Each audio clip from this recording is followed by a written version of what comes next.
News, ಇದು ನಿಮ್ಮ ಧ್ವನಿ. ನಮಸ್ಕಾರ. ಎಸ್ ನ್ಯೂಸ್ಗೆ ಸ್ವಾಗತ. ನಾನು ಎಸ್ ದೇವೇಂದ್ರಗೌಡ.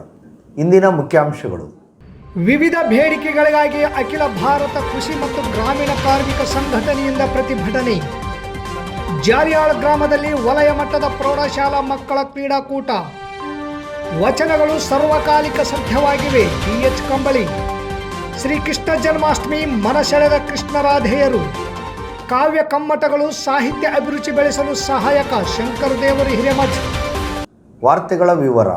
30 ವರ್ಷಗಳಿಂದ ಸಾಗುವಳಿ ಮಾಡುತ್ತಿರುವ ಎಲ್ಲ ರೈತರಿಗೆ ಪಟ್ಟ ನೀಡಬೇಕು ಹಾಗೂ ವಸತಿ ವಂಚಿತ ನಿರಾಶ್ರಿತರಿಗೆ ಸೂರು ಕಲ್ಪಿಸಿ ಸೂಕ್ತ ಕ್ರಮ ಕೈಗೊಳ್ಳಬೇಕೆಂದು ಆಗ್ರಹಿಸಿ ಅಖಿಲ ಭಾರತ ಕೃಷಿ ಮತ್ತು ಗ್ರಾಮೀಣ ಕಾರ್ಮಿಕ ಸಂಘಟನೆಯಿಂದ ನಗರ ತಹಸೀಲ್ದಾರ್ ಕಚೇರಿ ಮುಂದೆ ಪ್ರತಿಭಟನೆ ನಡೆಸಿ ತಹಸೀಲ್ದಾರ್ ಮೂಲಕ ಮುಖ್ಯಮಂತ್ರಿಗಳಿಗೆ ಮನವಿ ಪತ್ರ ಸಲ್ಲಿಸಲಾಯಿತು. ತಾಲೂಕಿನ ಹಲವು ಗ್ರಾಮ, ಪಟ್ಟಣ ಹಾಗೂ ನಗರ ಪ್ರದೇಶಗಳಲ್ಲಿ ಬಹುತೇಕ ಬಡವರಿಗೆ ಇಂದಿಗೂ ನಿವೇಶನ ವಸತಿ ಇಲ್ಲ. ಮುರುಕು ಶೆಡ್ಡು, ಬಾಡಿಗೆ ಮನೆಗಳಲ್ಲಿ ವಾಸಿಸುವ ಮೂಲಕ ನರಕಯಾತನೆ ಅನುಭವಿಸುತ್ತಿದ್ದಾರೆ. ಇನ್ನು ಕೆಲ ಪಟ್ಟ ಹಿತಾಸಕ್ತಿಗಳು ಸರ್ಕಾರಿ ಜಮೀನು, ಭೂಮಿ ನಿವೇಶನಗಳನ್ನು ಅತಿಕ್ರಮಿಸಿಕೊಳ್ಳುವ ಮೂಲಕ ಬಡವರಿಗೆ ದೊರೆಯಬೇಕಾದ ಸೌಕರ್ಯಗಳಿಂದ ವಂಚಿಸಿವೆ. ದೇಶಕ್ಕೆ ಸ್ವಾತಂತ್ರ್ಯ ಬಂದು 7 ದಶಕಗಳೂ ಕಳೆದರೂ ಇಲ್ಲಿಯವರೆಗೂ ವಸತಿ ವಂಚಿತ ನಿರಾಶ್ರಿತರಿಗೆ ಭೂಮಿ ಗೌರವದೊಂದಿಗೆ ಬಾಳುವಷ್ಟು ಬಡವರಿಗೆ ಸಿಗುವುದೇ ಇರುವುದು ಸರ್ಕಾರಗಳ ಆಡಳಿತ ವೈಫಲ್ಯಕ್ಕೆ ಸಾಕ್ಷಿಯಾಗಿದೆ ಎಂದು ಸಂಚಾಲಕ ಬಸವರಾಜ್ ಬೆಳಗುರ್ಕಿ ಆಪಾದಿಸಿದರು. ಹಕ್ಕಿಗಾಗಿ ಅರ್ಜಿ ಹಾಕಿದ ರೈತರಿಗೆ ಶೀಘ್ರವೇ ಭೂ ಮಂಜೂರಾತಿ ಆದೇಶ ಹಾಗೂ ಹಕ್ಕುಪತ್ರ ನೀಡಬೇಕು. ಭೂ ಕಬಳಿಕೆ ತಡೆ ಕಾಯ್ದೆ ಹೆಸರಿನಲ್ಲಿ ದಾಖಲಾಗಿರುವ ಪ್ರಕರಣಗಳನ್ನು ಹಿಂಪಡೆಯಬೇಕು. ಪ್ರತಿ ಗ್ರಾಮವಾರು ಸರ್ವೆ ನಡೆಸಿ ಮನೆ ನಿವೇಶನ ಹಾಗೂ ಭೂಮಿ ಇಲ್ಲದವರಿಗೆ ನಿವೇಶನ ಭೂಮಿ ಹಂಚಬೇಕು. ಫಾರಂ ನಂಬರ್ 57 ಪುನಃ ಅರ್ಜಿ ಹಾಕಲು ಅವಕಾಶ ಒದಗಿಸಬೇಕು. ಉದ್ಯೋಗ ಖಾತ್ರಿ 200 ದಿನಗಳ ಕೆಲಸ ನೀಡಿ 600 ರೂಪಾಯಿ ಕೂಲಿ ಹೆಚ್ಚಿಸಿ. ಉದ್ಯೋಗ ಇಲ್ಲದವರಿಗೆ ನಿರುದ್ಯೋಗ ಭತ್ಯೆ ನೀಡಬೇಕು.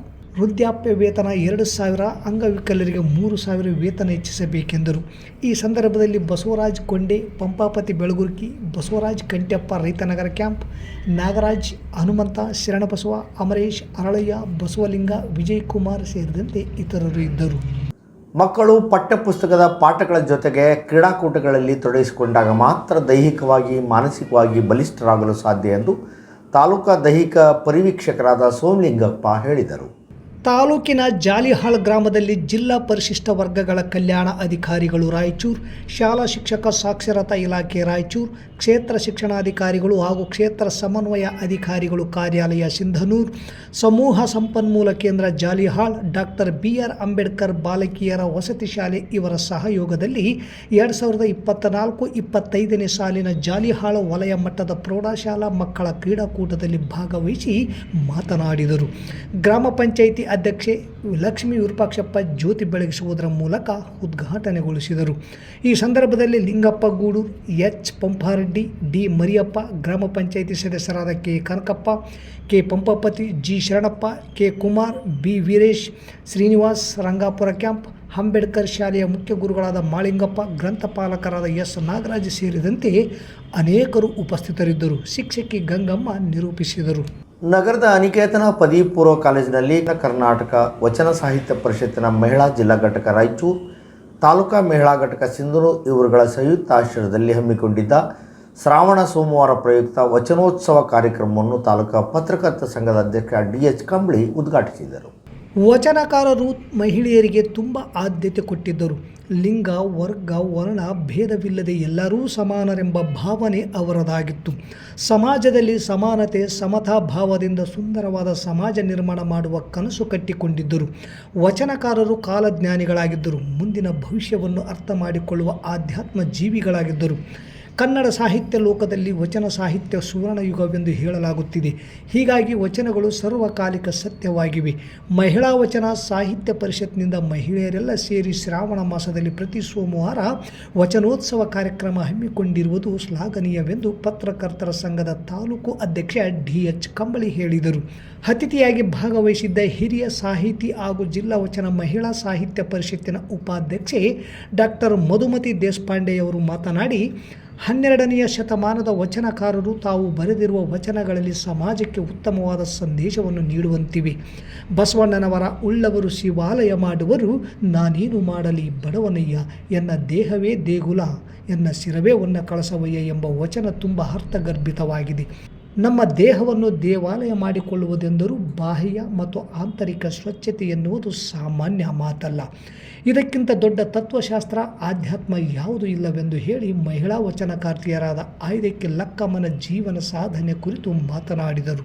ವಚನ ಸಾಹಿತ್ಯ ಪರಿಷತ್ತು ಜಿಲ್ಲಾಧ್ಯಕ್ಷೆ ರಮಾದೇವಿ ಸಂಬೋಜಿ, ತಾಲೂಕಾಧ್ಯಕ್ಷೆ ಜಿ.ಜೆ. ದೇವಿರಮ್ಮ, ಸುಮಿತ್ರಾ ಹಿರೇಮಠ್, ಶಿಕ್ಷಕ ನಾಗರಾಜ್, ಮಹಿಳಾ ಮುಖಂಡರಾದ ಅಕ್ಕಮಾದೇವಿ, ಎನ್ ಶಿವನಾಗಪ್ಪ, ಹಿರಿಯ ಶಿಕ್ಷಕಿ ಕುಪ್ಪಮ್ಮ, ಸುವರ್ಣ, ಕೆ ಭೀಮಣ್ಣ, ಎಚ್ ಭಾರತೀದೇವಿ, ಲಲಿತಾ ಮಾಲಿಪಾಟೀಲ್, ಶಿಕ್ಷಕಿ ಶಾಹಿದಾ ಉಪಸ್ಥಿತರಿದ್ದರು.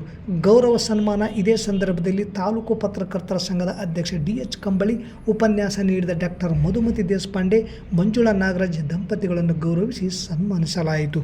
ಶ್ರೀಕೃಷ್ಣ ಜನ್ಮಾಷ್ಟಮಿ ನಿಮಿತ್ತ ಗಂಗಾವತಿ ತಾಲೂಕಿನ ಕೆಸರಟ್ಟಿ ಗ್ರಾಮದ ಸ್ವಾಮಿ ವಿವೇಕಾನಂದ ಶಾಲೆಯಲ್ಲಿ ಹಮ್ಮಿಕೊಂಡಿದ್ದ ಕಾರ್ಯಕ್ರಮದಲ್ಲಿ ಪುಟಾಣಿ ಮಕ್ಕಳು ಶ್ರೀಕೃಷ್ಣ ಮತ್ತು ರಾಧೆಯ ವೇಷಧಾರಿಯಲ್ಲಿ ಎಲ್ಲರ ಗಮನ ಸೆಳೆದರು. ಬೇಬಿ ಕ್ಲಾಸ್, LKG, UKG 1 ಮತ್ತು 2ನೇ ತರಗತಿ ಮಕ್ಕಳಿಗಾಗಿ ಈ ಕಾರ್ಯಕ್ರಮ ಏರ್ಪಡಿಸಲಾಗಿತ್ತು.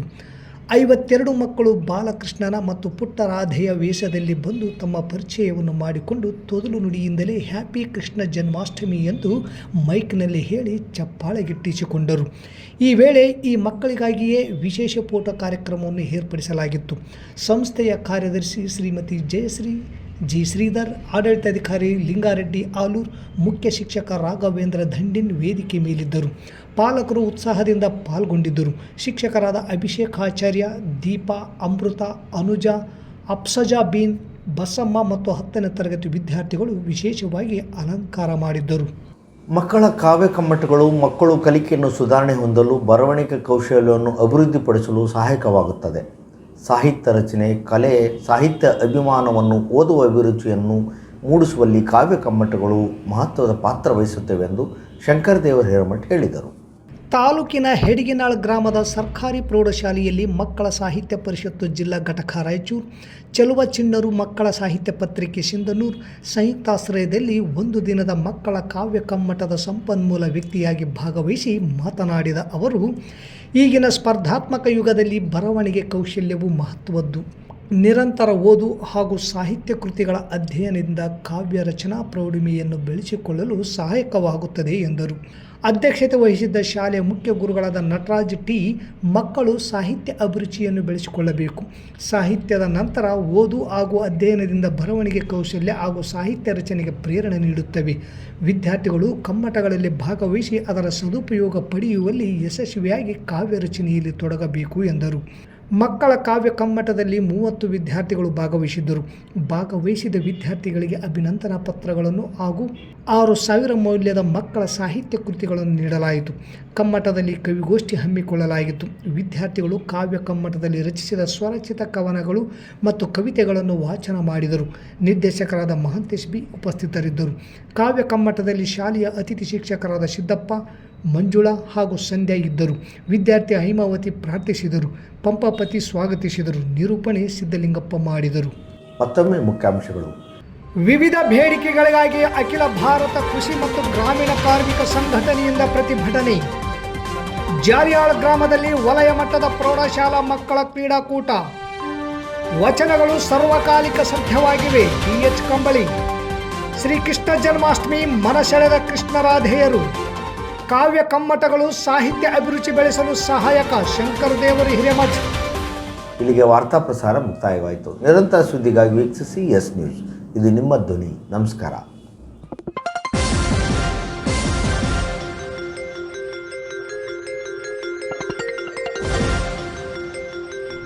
ಎಸ್ ನ್ಯೂಸ್, ಇದು ನಿಮ್ಮ ಧ್ವನಿ.